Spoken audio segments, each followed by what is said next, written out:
ये बात है सन 1974 की, जब फेडेक्स कुरियर कंपनी पूरी तरह से बैंकरप्ट होने वाली थी। कंपनी बंद होने वाली थी। लास्ट के $5,000 ही बचे थे। कंपनी अगले सप्ताह भी कैसे सरवाइव करेगी ये फाउंडर्स को नहीं पता था।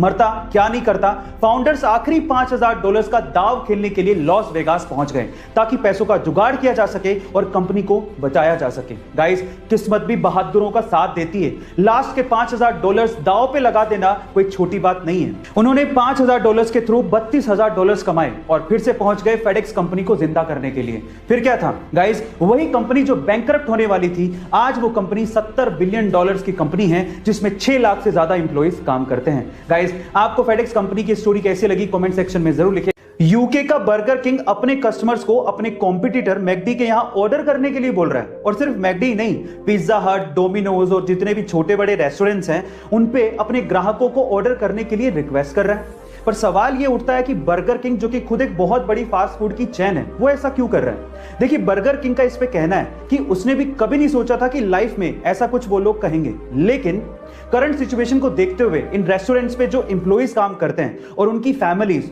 उनको कस्टमर्स की जरूरत है ताकि वो सरवाइव कर सके, इसीलिए वो ऐसा कर रहे हैं। क्या बात है, कंपटीशन बाद में, इंसानियत पहले।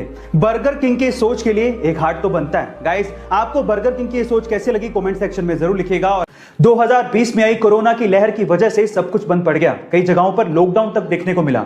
लोगों के एक साथ इकट्ठा होने पर पाबंदी तक लगा दी गई और इसका असर खेलों पर भी देखने को मिला। लेकिन जब हमारे डॉक्टर्स और रिसर्चर्स ने मिलकर कोरोना से लड़ने के लिए वैक्सीन बनाई, तब कहीं जाके कई देशों में जिंदगियां पटरी पर लौटने लगी। कोरोना की वैक्सीन बनाने वाले इन डॉक्टर्स और रिसर्चर्स के सम्मान की एक झलक तब देखने को मिली जब विंबलडन का मैच देखने आए हजारों दर्शक कोविशील्ड बनाने वाले रिसर्चर्स और डॉक्टर्स के सम्मान में खड़े होकर तालियां बजाने लगे। देखिए ये क्लिप।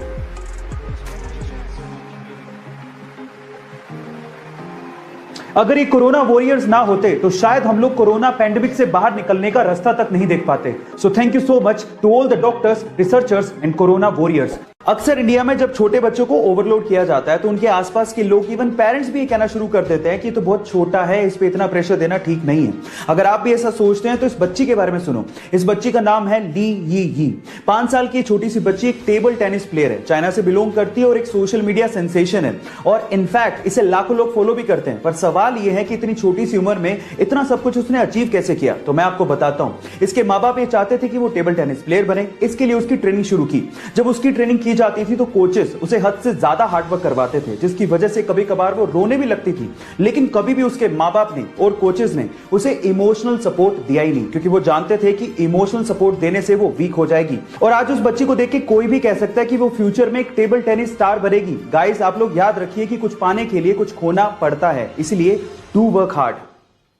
हमारे सरकारी तंत्र में घूसखोरों का क्या परमानेंट इलाज है ये तो मुझे पता नहीं, लेकिन यूपी के बस्ती जिले के किसानों से जब वहां के सरकारी कर्मचारियों ने घूस मांगी तो उसके बाद जो किसानों ने सबक सिखाया वो आप लोगों को जरूर सुनना चाहिए।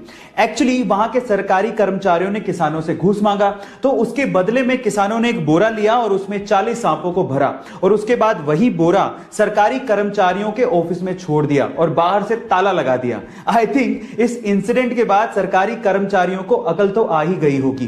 गाइस, इस इंसिडेंट पे आपको क्या कहना है चैट सेक्शन में जरूर लिखिएगा, और ऐसे अमेजिंग वीडियोस के लिए YouTube पे हमारे चैनल को सब्सक्राइब कर लीजिएगा, और अगर आप इंस्टाग्राम पे देख रहे हैं तो मुझे फॉलो करना मत भूलिएगा। मिलते हैं अगली वीडियो में।